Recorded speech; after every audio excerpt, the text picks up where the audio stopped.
Samantala, ilan po nating mga kababayang Muslim nagsama-sama ho sa Mendiola Peace Arc para magsagawa ng Solidarity Rally para ho kay Pangulong Rodrigo Duterte. Alamin mula kay Joy Gumatay live. Joy.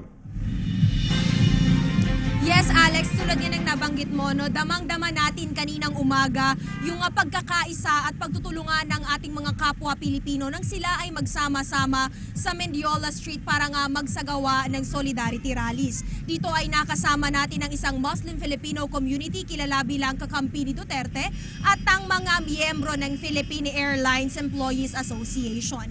Dito sa ating kakampi ni Duterte, ang kanilang panawagan ay sana huwag husgahan ng publiko ang ating Pangulo dahil wala pa naman itong isang taon sa pwesto.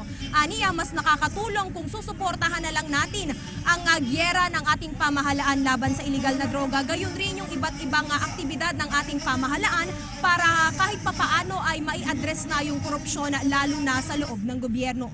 Ito namang mga miyembro ng Philippine Airlines Employees Association, ang kanilang panawagan kanina sa kanilang Solidarity Rally ay sana mas lalong paigtingin ang ating pamahalaan ng pakikipaglaban sa kontraktualisasyon lalo na sa mga commercial airlines.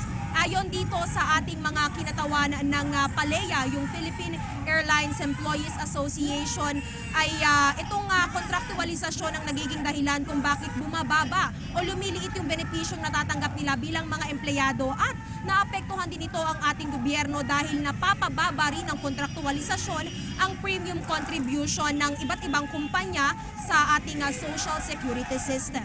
Naniniwala naman ang ating Filipino Muslim community, gayon rin ang PALEA, na magtatagumpay ang ating Pangulo sa pagsasakatuparan ng kanyang pangako tungo sa pagkamit ng pagbabagong ninanais natin sa ating bansa. Sa ngayon, Alex, yan na muna ang ating pinakahuling ulat mula pa rin dito sa Maynila. Para sa PTV News, Joy Gumatay. Maraming salamat Sir Joy Gumatay.